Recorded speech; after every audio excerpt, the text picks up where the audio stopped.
Welcome back to Boring Reviews. Boring land. Oh, just kidding. Blasphemer! Hello, right. Boring Review Nation! Kind of pointless. We know all things. Hello, Boring Review Nation! Gabe! Nick.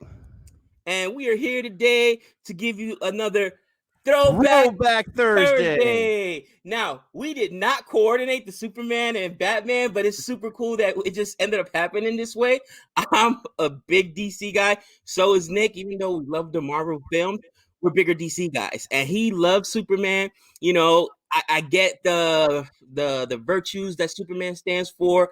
I just like Batman because to me, he's the ultimate dude with no powers. And I love the fact that even in the movie, which a lot of people killed, by the way, Justice League, you know, the Flash is like, you know, so he's super strong. He talks to fishes. What can you do? And he's just like, I'm super rich, bro. You know what I'm saying? Like, bro, he's a man. He's a man. You know what I'm saying? That was I a love good that, line. man. I agree. That was a good line.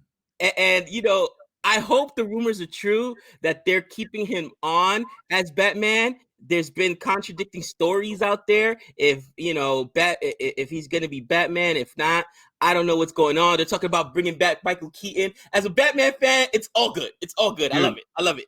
I'm telling you right now, and this is way off track, and we'll get to our Throwback Thursday, but if they want to get DC back on track, this is what you got to do. You got to go for broke. They've been talking about Flashpoint forever. You get Ben Affleck as 40-year-old Batman. You get Michael Keaton as 60-year-old Bruce Wayne. You get Pattinson as 20-year-old Batman. And they all work together. Could you imagine? You got... Bro. I can just see the scene right now where you got young Pats, right? Young Batman, where he's trying to figure out things, and you got Ben Affleck stepping in and say, dude, you got to be the detective here. And then Bruce Wayne stepping in and saying, dude, are you kidding me? You got to be the detective here.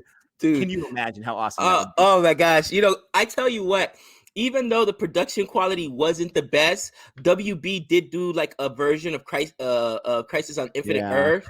And just seeing both Ezra Miller's Flash, and I forget the kid that plays it on WB, I forget his name, but seeing the two Flashes there and even seeing the different versions of Superman, they went deep, bro. They went back and forth. Superman. But they rushed it, man. They rushed it. It could have been so much better. It was on the line of cheese, man. Bro, isn't that what DC always does? They rush everything. Let it marinate. Take your time. We will wait for it. Look how long we waited for the Snyder Cut. DC, slow it down, okay? Slow it down.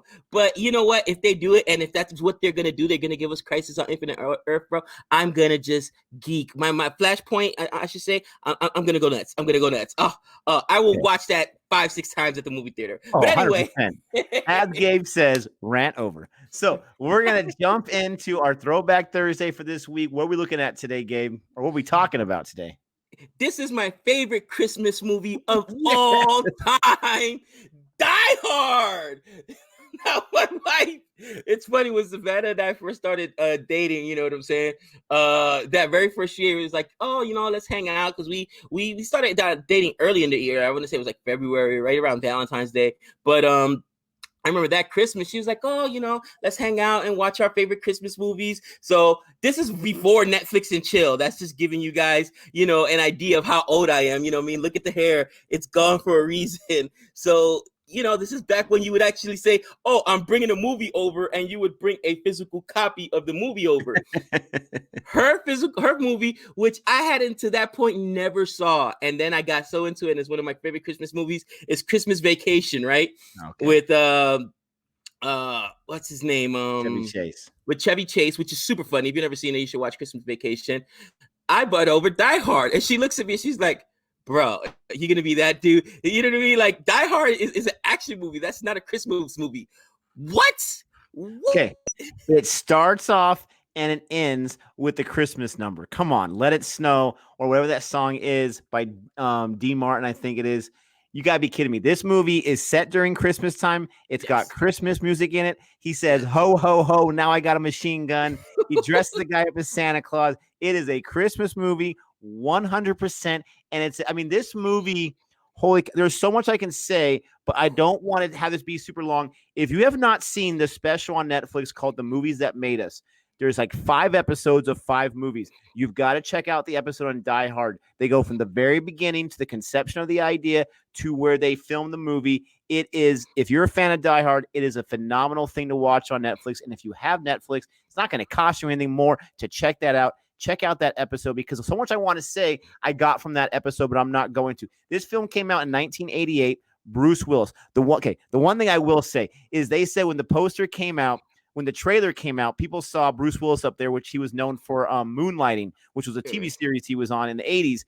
People started laughing. They literally laughed in the theater like, that guy's going to be the action star? Really? This guy's going to be the big old bad tough guy? You got to be kidding me. They booed. They laughed. And so eventually they took his face off the poster. And for the movie poster to sell it, they just had Nakatomi Building. Yes, I remember. I didn't know that's why they took it off, though. Are you serious? They had no love for him. And then after it came out, standing ovations. Bruce Willis went from the guy from Moonlighting to serious action star. There was a point in time not too long ago, maybe about 2000, maybe say just 2010, where if Bruce Willis was going to be in a movie, I was going to watch that movie. That's all I needed to know. Bruce Willis is in it. I'm going to watch it. And then there was a film that came out. What was it called? Something about it was like a Ready Player One thing where replicants or something like that, where they were like doing the second life into this AI game or program. Right. And that was kind of the beginning of the end, in my opinion, for his career. But this guy's so many blockbusters, and this film started off. This is a near perfect film, if you can say that. How many copycats are out there based on this?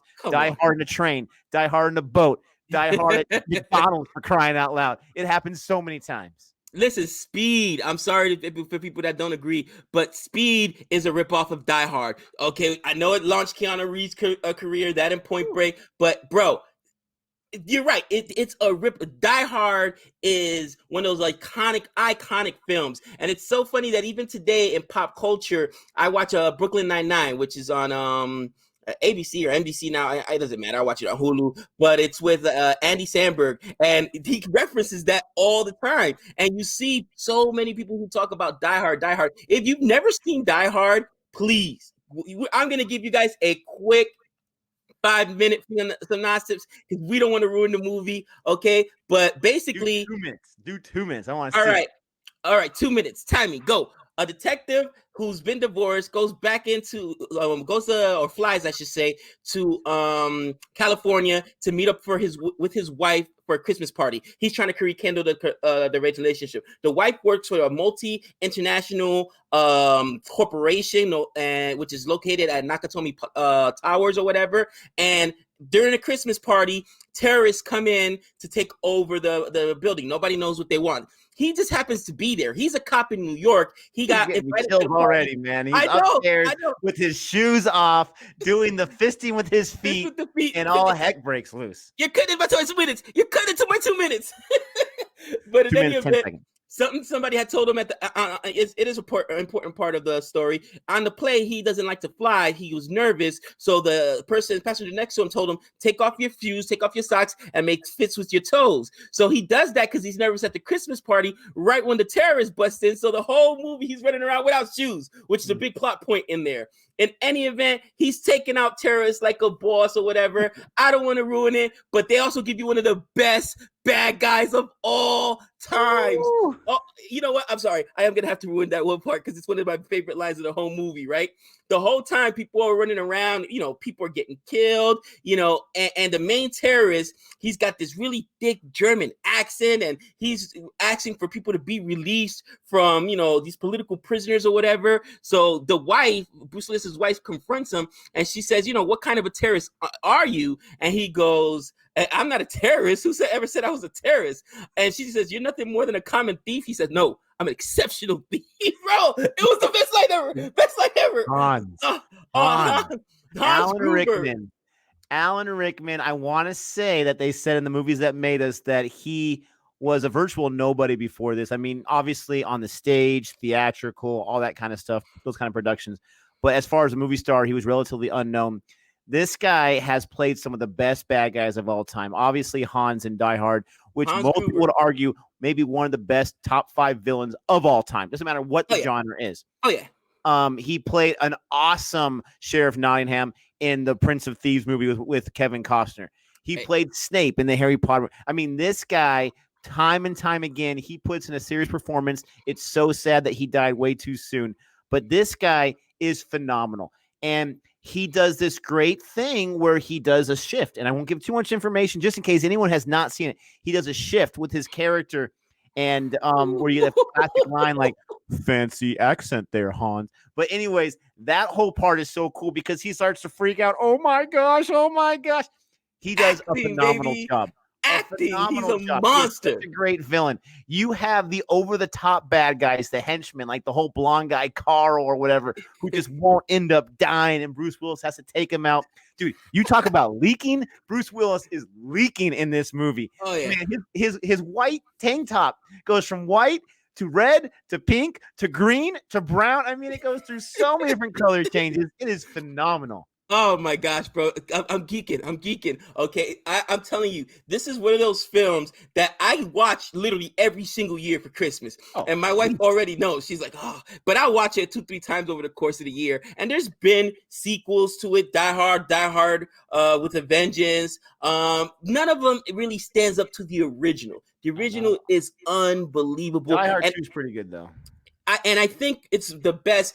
I should say, Die Hard, because of Hans Gruber. Okay, Alan Rickman. He just plays such a great bad guy, and I think that maybe he's one of the first guys that made me fall in love with bad guys. All right, I put him up there with now, Jack Nicholson's performance of the Joker, with Joaquin Phoenix's performance of the Joker, of course.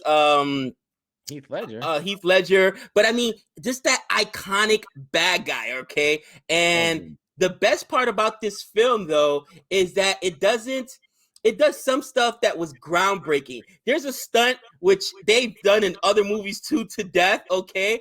Again, they stole it from Die Hard. I don't know if Die Hard gets a copyright claim themselves every time somebody uses. Is it gimmick infringement? They still cashing checks on it. But it's one of my favorite scenes of the whole movie. And of course, the best line of all time. Yippee-ki-yay. Woo! And then happy trails. Dude, okay, so since you started busting out the quotes, talk about geeking out. There was a PlayStation game called Die Hard Trilogy where each movie had its own level or whatever. And the graphics weren't great, but that game was so much fun. The Nakatomi Plaza part was so hard because each level, and we're talking 1995 PlayStation graphics, so you can kind of understand what I'm talking about. But you're going to each level of the building, taking out like a million different guys. But the best part of that game was Die Hard with a Vengeance, when you're in the cab with Samuel L. Jackson and you got to drive around and you have to get to different parts of the town before the timer goes off, before the bomb goes off. And you have these great one-liners by Samuel L. Jackson like, what's it got to do with me? Like, there's so many great lines. But in that first one, yippee-ki-yay and happy trails. He always says that when he takes out a few guys on each level. Happy trails. You know what I'm saying? There's so many great scenes when he's in the vent and he's like, oh, yeah, come to California, have a good laugh. Awesome scene. But one of the best things and the biggest surprises in this movie is my man from a great show called Family Matters, Reginald Vel Johnson, who plays Powell, right? Powell. Yeah. He is, just a regular beat cop. He's getting some snacks for his pregnant wife. The guy behind the counter at the convenience store is like, oh, yeah, sure, that's for your pregnant wife. And he's like, it is, punk. So he gets into his car and he just sees this, he gets this call. He looks at the Nakatomi Plaza. He answers a call and he's in the middle of this whole thing. He's the only advocate for John McClane in the whole thing. And their little relationship, their bromance, their partnership, even though they're never face to face to the very end, is such an endearing quality of this movie. This movie's not afraid to go to those endearing parts and those crazy cheesy and those crazy action sequences. But I feel like Powell's character just really brings everything together. And being a huge fan of Family Matters, where he plays the dad, Carl Winslow, he does such a great performance that I think because of that performance, I think that got him the role in Family Matters, to tell you the truth, because he plays a cop on that one too. I didn't even think about that. I think the one last thing too is that I think that this is the very first movie I can remember attacking the media. Okay, because the even though Hans Gruber's your bad guy, the guy that everybody hates in the movie, Sleazeball. yeah, is a sleazeball reporter, bro. that, and we don't want to ruin a plot point of the movie, but this guy just cares about getting the story or whatever. One of my favorite parts of the movie is he's a smaller guy, so he's trying to get a news van to go cover the story. Mind you, the producer of the whatever TV network he works for, whatever, they're getting ready to do the 5 o'clock or 6 o'clock news, whatever. The main anchor guy, who you could tell would be like the Dan Rathers at the time or whatever, is on this. So he's like, "Why don't you suck it, Al?" or whatever it was. And the guy looks at him, and then he's on air, and then he comes back and is like, "Oh," and he gets back into character. Oh, Harvey. I think the guy's name is Harvey. That is one of the most epic lines in this film. I'm just telling you guys, watch Die Hard. You don't wait till Christmas, but if you have to, all right, those of you guys, it's not a family movie, I'll tell you that much. Okay, a little bit of language, all right? A little bit of language. And if you watch this, the original version, there is some adult loving in the beginning, real quick in one of the offices that, if you blink, you'll miss it. But the TV version should be okay for kids to watch. I know they put it on TBS every Christmas because it is a Christmas movie. But if you don't want to get stuck watching It's a Wonderful Life again, or Miracle on 34th Street, or Scrooge, watch Die Hard this year for Christmas. You will not be disappointed. Anyway, this movie, real quick, I just want to give a shout out to Devereaux White, who played Argyle, the limousine driver. I mean, this guy, he's only in it for a little bit, but he is so cool. I think John McClane says something like, "Very smooth, Argyle, very smooth," or something like that. But let's go to Bruce Willis real quick. This guy gives such a performance in this movie where he is, probably 175 pounds soaking wet, to tell you the truth. Right. Probably can bench maybe 220 if he's lucky. But this guy is the toughest guy on the screen. This guy just has that confidence. He's someone you don't want to mess with. He comes in with that kind of bravado that he needs to for this role. And he's got the issues with his wife. And he's being too cool about it, but he also cares about her. And, he's kind of whining and complaining here and there, but not over the top. He is so awesome in this movie that, and I know you feel the same way. I just wanted to end with talking about how awesome Bruce Willis is.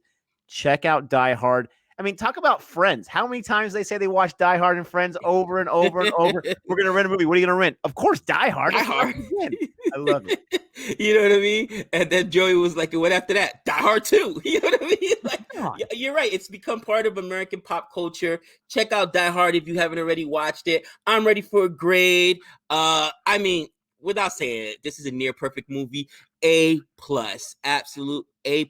I don't have any complaints. It holds up too, even though on rewatchings, I've heard some of those sound effects that tend to bother me, and I'm like, like when they're fighting, the overemphasis on the blows or whatnot. But other than that, you know what I mean, dude, it doesn't matter. It's an A+, period. No, A+. It's absolutely an A+.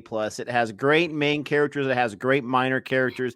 It has a revolutionary plot to the movie. It's got rooftops blowing up. It's got, bad guys falling off buildings. I mean, it's got everything you can think about and the awesome one-liners. Again, ho, ho, ho. Now I have a machine gun. I absolutely love his whole attitude, his whole persona. The writing for this movie is top-notch. A+. Thanks for joining us once again for a Throwback Thursday, Die Hard style. Let us know how you feel about this movie, and let us know if you've never seen it before and if we've convinced you to check it out. Because if you haven't seen it before, you are in for a treat. You don't have to wait till Christmas, like Gabe said. This is a movie you can enjoy all year round. But until next time. Happy trails. That's got to be a new one, man.